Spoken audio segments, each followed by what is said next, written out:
خلفائے راشدین کے زمانے میں ایک بہت بڑا عالم تھا، تبلیغ کے لیے جنگل سے گزرا تھا۔ جنگل میں دیکھا کہ غیر مذہب کا ایک آدمی ہے جو سور جسے خنزیر کہتے ہیں ان کی دیکھ بھال کر رہے ہیں۔ اس کو دیکھ کے دل میں خیال آیا کیسا عجیب آدمی ہے، خنزیروں کو پال رکھا ہے اس نے۔ اللہ پاک ان کے دل کی حقارت بہت ناگوار گزری۔ وہ عالم کنویں کے پاس گئے پانی لینے کے لیے، وہیں کی غیر مذہب کی لڑکی پر دل آ گیا ان کا، عاشق ہو گئے اس پر۔ بس انہوں نے آگے تبلیغ پر جانے سے منع کر دیا۔ شاگردوں نے بہت منت سماجت کی لیکن اللہ نے تو ان کی آنکھوں پہ پردہ ڈال دیا تھا۔ بس آپ اس غیر مذہب لڑکی کے پیچھے پیچھے اس کی بستی میں چل دیے، وہاں جا کے ان کے سردار سے بات کی کہ میری اس سے شادی کروا دو، میں اس کو پسند کرتا ہوں۔ قبیلے کے سردار نے کہا شادی کرنی ہے تو اپنے مذہب کو چھوڑنا ہوگا، ہمارے مذہب میں شامل ہونا ہوگا، اور یہ جو سور خنزیر وغیرہ دیکھ رہے ہو ان کی دیکھ بھال کرنی ہوگی۔ عالم مان گیا کہ ٹھیک ہے۔ عالم کی شادی کر دی گئی اس لڑکی کے ساتھ، وہ سب کچھ چھوڑ کے اپنی زندگی گزارنے لگ گئے۔ تبلیغی جماعت والوں نے کئی دفعہ منانے کی کوشش کی، واپس لے جانے کی کوشش کی لیکن کچھ بھی نہ ہوا۔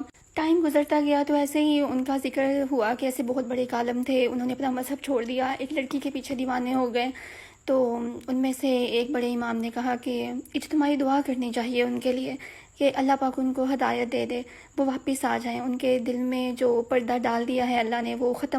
یہ جو دعائیں ہوتی ہیں نا یہ بڑا اثر رکھتی ہیں، خاص طور پہ وہ جو غائبانہ دعائیں ہوتی ہیں نا جو چلتے پھرتے ہم کسی کے لیے کر دیتے ہیں وہ بہت کمال کرتی ہیں۔ تو ایسے ہی وہ جماعت والے جو تھے انہوں نے دعائیں کی ان کے لیے، عالم کے لیے بہت زیادہ۔ دوسری طرف ایسے وقت گزرتا گیا، دوبارہ سارے شاگرد پھر اکٹھے ہوئے، ان کے پاس گئے کہ عالم صاحب آ جائیں واپس، کوئی غلطی ہوئی ہے اللہ سے معافی مانگ لیں، توبہ کر لیں۔ تو اللہ بھی نا اپنے نیک بندوں کو جب کوئی گناہ ہوتا ہے تو وہ جو گناہ ہے نا چاہے ٹائم کے بعد ہی صحیح، وہ ایک دفعہ ضمیر ضرور ملامت کرتا ہے، ضرور کرتا ہے، ہمارے آگے نا آنکھوں کے آگے ریکال ضرور ہوتا ہے کہ یہ میں نے کچھ کیا تھا، میں نے یہ غلط کیا تھا۔